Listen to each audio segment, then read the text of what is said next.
ఇవాళ మా పుట్టింట్లో సమ్మక్కం చేసుకుంటున్నాము. రండి ప్రాసెస్ చూపిస్తాను. ఎవ్రీ 2 ఇయర్స్‌కి వచ్చే అతిపెద్ద గిరిజన జాతర మేడారం సమ్మక్క సారక్క తల్లి జాతర. ఈసారి తల్లికి మా పిన్నెత్తు బంగారం ఇస్తున్నాము. అమ్మవారి దగ్గర బంగారము అంటే బెల్లము ప్రసాదంగా పెడతారు. మొక్కుకున్న పర్సన్ ఎన్ని కిలోలు ఉంటే అన్ని కిలోల బంగారాన్ని జోకిచ్చి ఇంటికి తీసుకొచ్చిన తర్వాత అమ్మవారికి నచ్చేలాగా ఇలా అడ్డం బొట్లు పెడతారు. పసుపు, కుంకుమ మెయిన్ అనమాట సమ్మక్క సారక్క తల్లికి. 2 ఏళ్లకొక్కసారి జరిగే జాతరలో కూడా మనకి చిలకలాది గుట్ట నుంచి ఆ పసుపు కుంకుమనే బండారిగా తీసుకొచ్చి గద్దెకు చేర్చిన తర్వాత జాతర స్టార్ట్ అయ్యిద్ది. ఈ బంగారం కూడా మనము అమ్మవారి గద్దె వరకు తీసుకెళ్ళాలి. అయితే దానికన్నా ముందు ఇంట్లో పూజ చేసుకుంటారు. మా పుట్టింట్లో మాత్రము ఎవ్రీ 2 ఇయర్స్ కి వచ్చే సమ్మక్క సారక్క తల్లి జాతరకి ఖచ్చితంగా ఎవరికో ఒకరికో ఎత్తు బంగారం ఉంటది. అలాగే ఇంట్లో మేకతోని కూడా మొక్కుంటది అనమాట.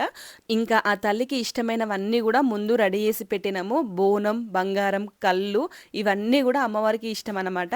ప్రతి 2 సంవత్సరాలకి వచ్చే సమ్మక్క సారక్క తల్లి జాతరకు అందరూ ఇలా చేసుకుంటారో లేదో తెలియదు గానీ మా పుట్టింటి వాళ్ళు అయితే ఎవ్రీ 2 ఇయర్స్ కి ఒక్కసారి ఇంతే గ్రాండ్ గా సెలబ్రేషన్ చేసుకుంటారు గత 30 సంవత్సరాల నుండి. ఎందుకంటే మా పుట్టింటి వాళ్ళ ఇంటి దేవతనే సమ్మక్క సారక్క తల్లి.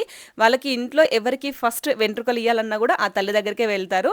ఇంకా ముందు మొత్తం అన్ని సిద్ధం చేసిన తర్వాత మా అత్తమ్మ దీపం కూడా వెలిగించేసింది. మేము ఇంట్లో ఏ పండక్కి వచ్చినా రాకపోయినా ఈ సమ్మక్క తల్లి పండక్కి రాకపోతే మా నానమ్మ మాత్రం అస్సలు ఊరుకోదు. అందరూ ఉండాల్సిందే ఖచ్చితంగా. ఇంకా మొక్కు కోసము మేకనైతే తీసుకొచ్చిళ్ళు. ఫస్ట్ దేవుడి దగ్గరికి వచ్చి అన్ని చూసుకుంటది. అంటే కొన్ని కొన్ని నమ్మాలి అంటారు కదా, అలాంటి విషయాలలో నేను చాలా బాగా నమ్మేది ఇక్కడ.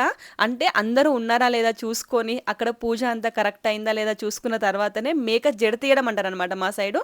సో అలా చేస్తుంది ఆ మేక. అప్పుడే మేము చేసినవన్నీ ఆ తల్లికి నచ్చినవి అని చెప్పేసి తల్లే చెప్తున్నట్టు భావిస్తారు. మీ అమ్మవారే స్వయంగా అక్కడుండి అందరి చేత దేవుడికి మొక్కించుకున్న తర్వాతనే జడతీస్తుంది.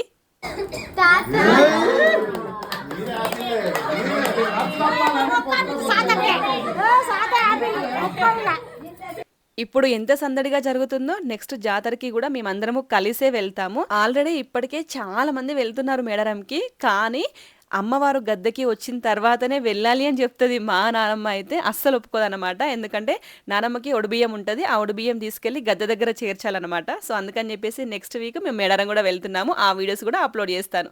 Thank you and bye.